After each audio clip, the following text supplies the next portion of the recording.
partner up with the center, as I have been, with every single organization that's defending. And, we have community centers in Chula Vista. There are these safe spaces for so many people that don't have a safe space at home, right?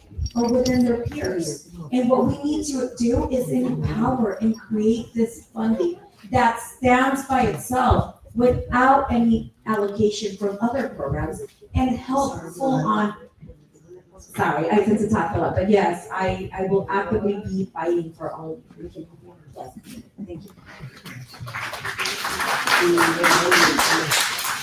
Our next question is from Kat, who is with Planned Parenthood.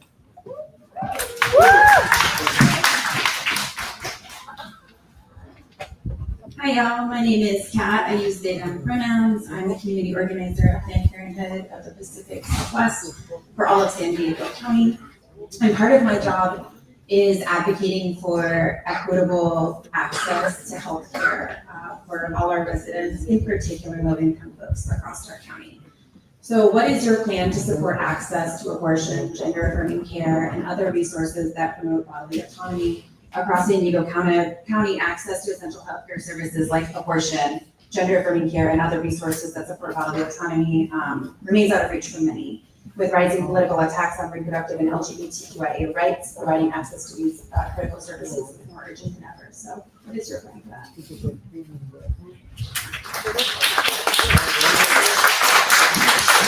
Well, as an endorsed candidate for Planned Parenthood, thank you for that question. So here's the thing, right? We are severely under attack, and it breaks my heart to see so much hate against a woman's body. And so disenfranchising what we believe in to be. We've gotten so far right now. We've gone so far, so we fought so hard to be here, and to be set back 100 years, it really breaks my heart. We need people to fight the federal government, but also to fight to help this community that they're attacking. What I've been doing, my background for over a decade is in healthcare. And I'm telling you right now that there's people that have been coming up to me, right? Our former mayor of Calexico, Raul Ureña, asked me for help to continue his process in Baja California, in Mexico City. He's looking into all these alternatives to continue with treatments, as millions of people are afraid right now that they're not gonna, soon enough, if you have a miscarriage, if you want to have an abortion, if you want to just plan your life, you're not able to do that. So what's going to happen if we don't have a leader to protect the community?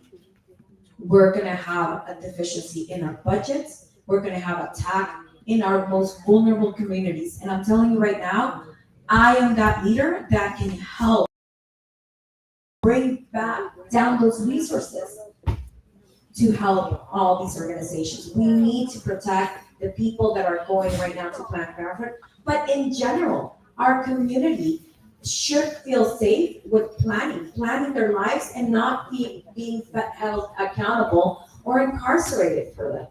Right now, we need to fight as a county, and I am that fighter. Thank you for that question. As one of the two 100% rated candidates by Planned Parenthood, I really take this seriously. We know that those cuts are coming, but as such, I am someone who supported Proposition 1, which was to enshrine the right to abortion in the California Constitution. It's also important to invest in centers that give these resources, right? We know Planned Parenthood is doing that. We know some of our local health clinics get some of our health funding, but we really are going to need to put our mouth where money where our mouth is, because we have funding that has been left on the table. So this whole notion that we're going to go into a structural deficit of our budget, I believe is a fallacy. Because how can we go into a deficit when we're leaving $160 million that could go to mental wellness, to brick and mortar projects?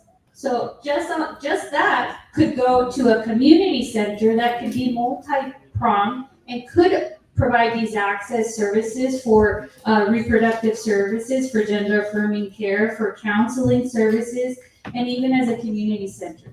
It's all about having the political will to do it. It's not taking no for an answer from staff. And I will say, county staff, they're doing an amazing job, but the way they operate is they see the county as a financial institution and not as a services providing institution.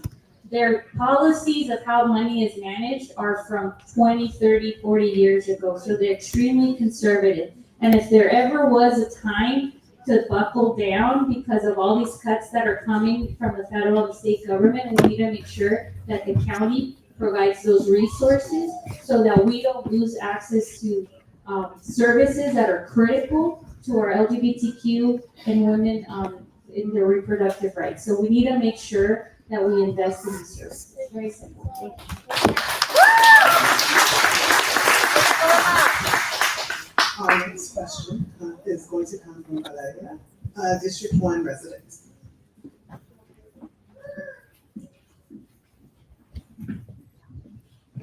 My name is Valeria Aguilar. I'm a resident of District 1, and I'm also the Social Justice Coordinator for the First Unitarian Universalist Church in Chula Vista.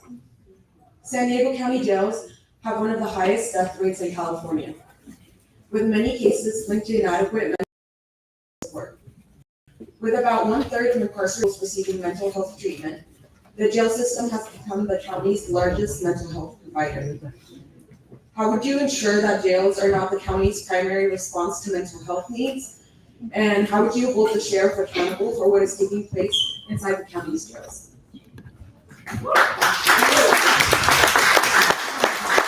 Thank you so much for that question, and it's nice to see you again. So, obviously, there's a huge need around mental health services in the county. Full stop. By 2027, we're going to need at least 18,000 mental health care workers. So there's a huge deficit to begin with. At the county, at the county jails, it's absolutely unacceptable that we have one of the highest death rates in the nation. That's egregious.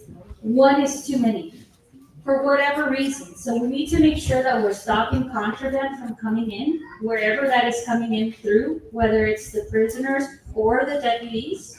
We need to make sure that the mental and healthcare services that are there are adequate. Obviously, something's wrong and something's not working. Because if they're letting people die for whatever reason, because they're having a mental health care crisis, whatever, that should not be allowed. We need to take a look at who that contractor is and how do we improve it, because whatever is there is not working. We need to work with the sheriff, of course. There's been the County Law Enforcement Review Board that has made very specific recommendations that have not been adopted.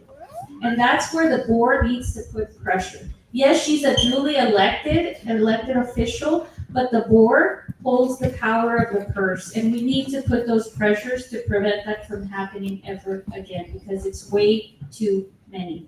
And we need to make sure that Medi-Cal and Medicare, some of the reimbursement processes that provide these services are done well and efficiently. Because that's something I've been hearing a lot about, is when they try to get reimbursement for those expenses, mental and healthcare expenses, they're not getting reimbursed. And I know that's going in the weeds, but it's an important aspect of this conversation. Thank you.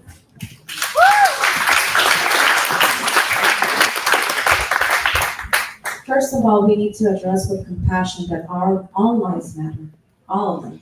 And I think that we're sometimes disassociated with, out of sight, out of mind, right? And until we see it come to the light, it's when we remember what's happening. And first of all, I did talk to the sheriffs. They did tell me that they were severely understaffed, that this was something that's true.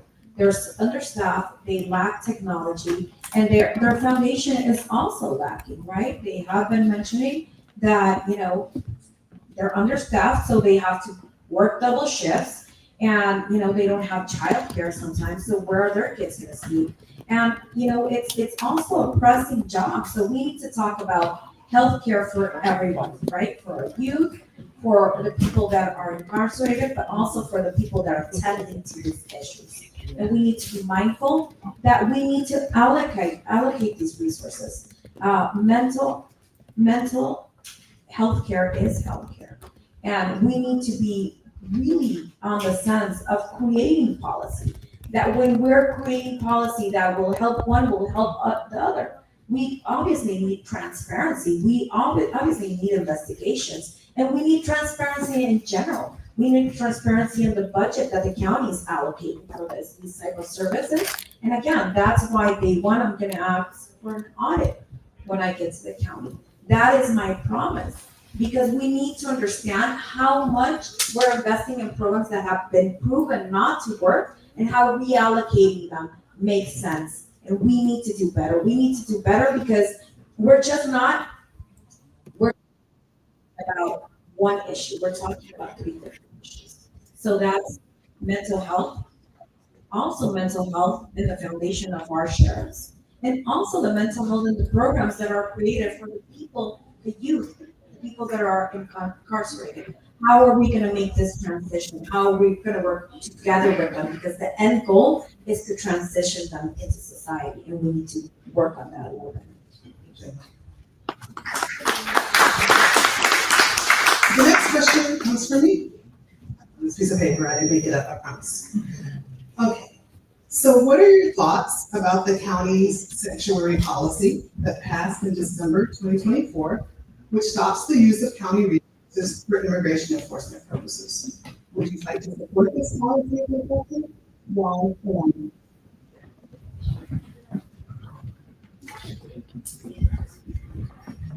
So again, right, from growing up with grandparents that immigrated here, that they went through all this struggle that were part of the Bracero programs, struggling workers. I mean, I just am fully connected. This is in my DNA, right? This issue, well-being of the community of people, and not making distinctions.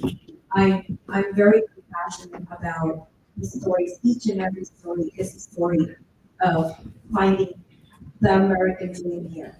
But we need to be compassionate when we address it, right? I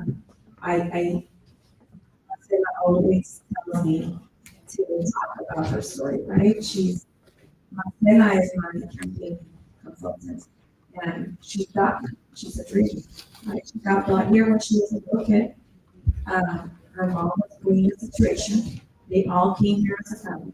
And we need to understand that our community is full of success stories, regardless of their status.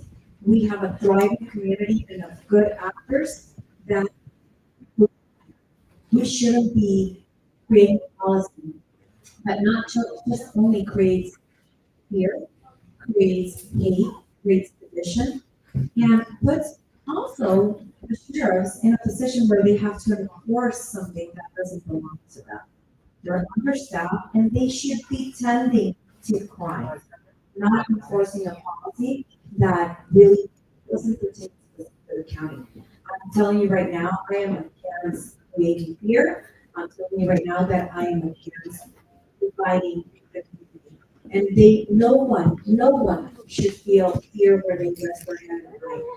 And every elected official is here to represent them, everyone, regardless of their status, and I'm going to do that.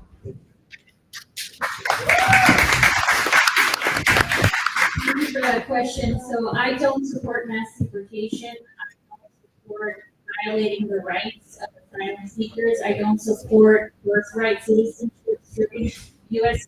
birthright citizenship. So I have been, however, critical of how the rollout of that policy was implemented. I was critical because we never consulted with the sheriff. It's what we were told by the sheriff. Now, it gets to a very point where they're talking about warrants for violent offenders. Should they be coordinated between the sheriff and the police? That's where it gets tricky. Because who enforces that? Who enforces that only the violent offenders are getting reported to ICE?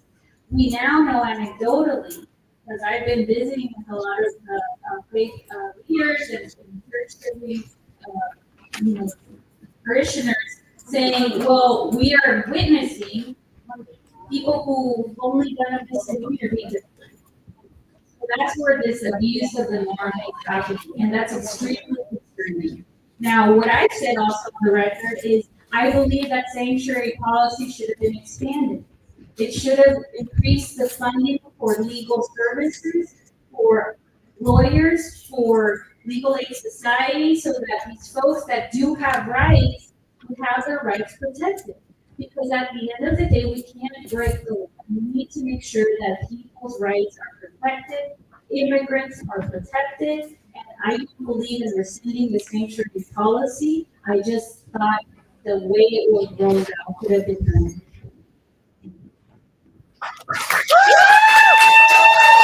This will be our final open-ended question, and then we'll go to some rapid fire words.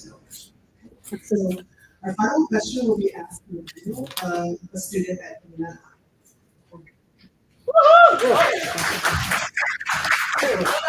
I want to know, what are your priorities to support children and youth, and how will you be able to practice on policy and program development, especially when it comes to our future affected by the climate crisis? Thank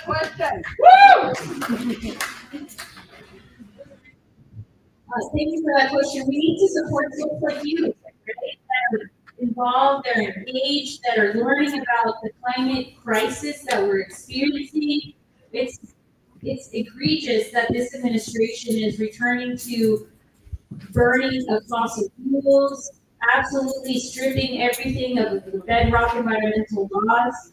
We need to make sure that you all, the current youth, that change eventually. So we need to make sure that we invest in these programs, that we partner with schools, that we empower and uplift y'all's voices, because we're not going to have an environment or a climate to experience in the next 10, 20 years if we let this all go control. We're seeing that with wildfires happening everywhere. We're seeing it with sea level rise, and it's still a day-to-day fight. People are saying, well, I believe in climate change. Well, you don't need to believe in it for it to be real. It's real, it's man-made, it's happening at an accelerated rate, faster than scientists first predicted. And that's absolutely unacceptable. So we need to make sure that we partner with students who are already self-motivated. And if there's so many of you that I've been so incredibly impressed and grateful to work with around the student crisis, that you need to know that just uplift you all. And we need to make sure that the county has a role in doing that. And again, I know I've come back to this, but you gotta invest, you gotta put money where your mouth is, you gotta put some resources so that the schools that are already lacking in resources have at least a fighting chance to organize these students and get them on track to positions of power. Because all of you could be in positions of power at the city making power if you wanted to. And I strongly encourage you to do that. If you're over 18, how many people over 18 do you have? Can you please run for office?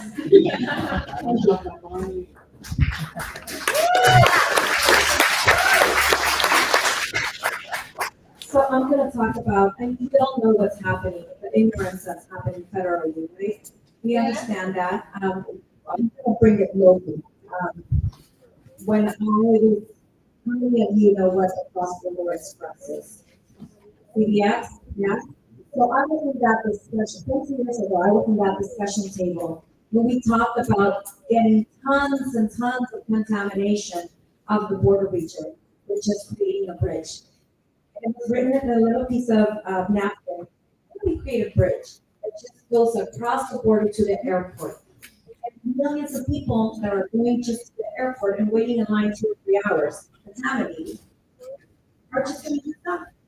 It seems impossible, right? It's hard to hear That the never audio. happened. It's hard to hear 20 the years audio. later, not 22, like 15 years later, it happened. So it's starting, what is the best time to plant a tree? 20 years ago. What's the second best time today? Now, right? So we need to think about version? long-standing holistic solutions. And it's funny because I'm in the healthcare business, right?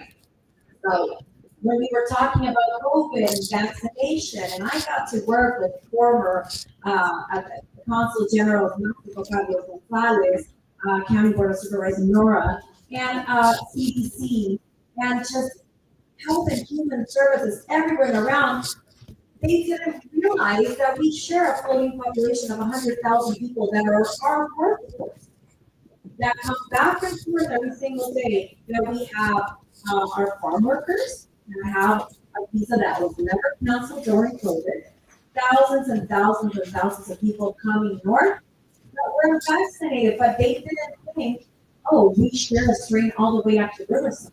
The same thing happens with traffic, and the same thing we have to advocate for public transit. And we need you at the table. We need to grab all these groups of young leaders, future leaders, and bring them to decide the future of the region now.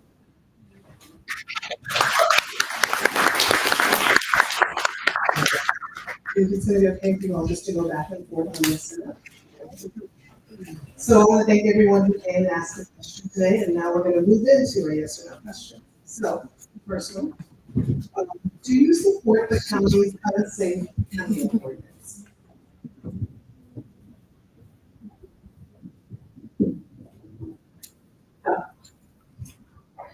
Will you continue to fund the immigrants' rights for the fence?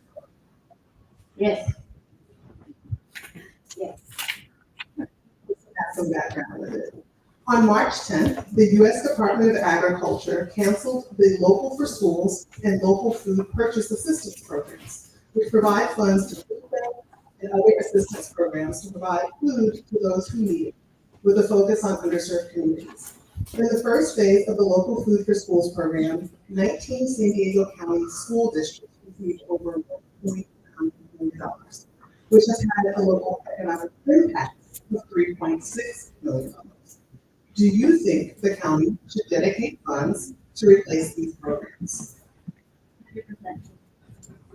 100%. All right. Transportation. The Youth Opportunity Pass program, which costs between 6 and 7 million annually, allows youth 18 and younger to ride mass transit throughout the county for free. The federal funding that supports this program expires in June 2026. Do you think the county should fund the Youth Opportunity Pass program after federal funding? Yes. All right. Okay.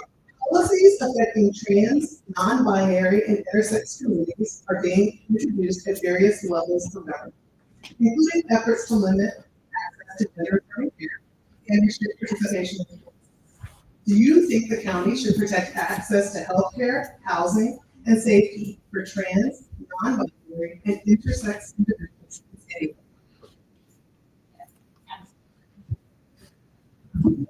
The county can provide public services by hiring its own employees or by contracting with outside workers. Each option has different implications for work, for wages, service quality, and accountability. Do you believe the county should prioritize contracting out services over expanding its workforce? Absolutely not. A right to counsel would guarantee the right to free legal representation in eviction cases. Do you support a right to counsel in eviction proceedings? Yes. Thank you. Those are our rapid fire questions.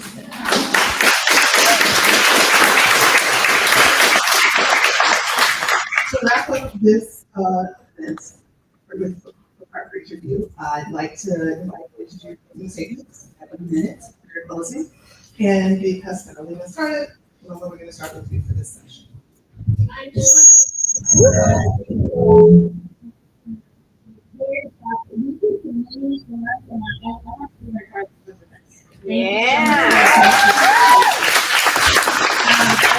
to reiterate, you've all heard my values, where I stand. My priorities are going to be housing, homelessness, mental health care, public safety, quality of life, and the sewage crisis. It is why the standing party, the Democratic Party, is endorsing me. It is why working is endorsing our campaign. It is why the two largest county worker unions are endorsing us. It's why ACE has endorsed us. I humbly ask for your support because the next 8 years are going to be shaped by this representative. We have the ability to take our lives in the right direction or fall back into Trump policies and goals, and that's what we're up against. So I need all of you to put the word out, and tell your family, and vote whoever you end up voting for. Thank you.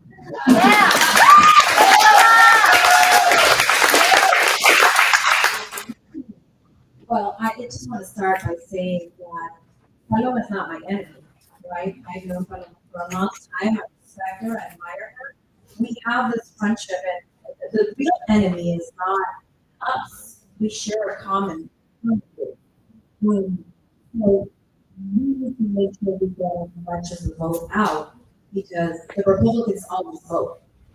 So you need to understand that I am just someone with 22 years of experience that's been doing international trade, economic development, healthcare, the nonprofit sector, but also for a long, long time, I've been involved in this community. So I want to do good. I want to work hard. I want to represent everyone. And I want to fight the federal system that is going to really affect us if we have a Republican in this. We need to understand that we are not the enemies. We need to get the vote out. And again, Carolina Chavez, if anyone wants to talk to me, please come and see me. Thank you for having me.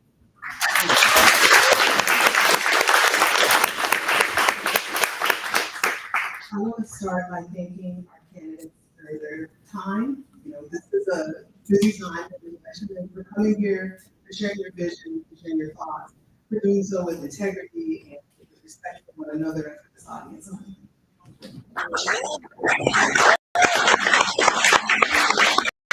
I also want to thank you all for sharing us. You have sent us brilliant questions. You have listened closely. You have given feedback with your claps. You have shown respect to these candidates and to the state. And so I very much appreciate your time, your attention, your being here with us today. The other thing is, you are not registered to vote. And every organization in this room believes it's important to vote. So you can still register at the Registrar of Voters or any vote center if you're not registered.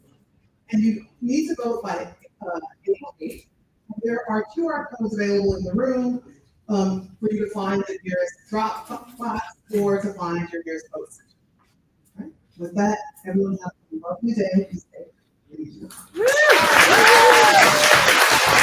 Thank you for putting that tripod.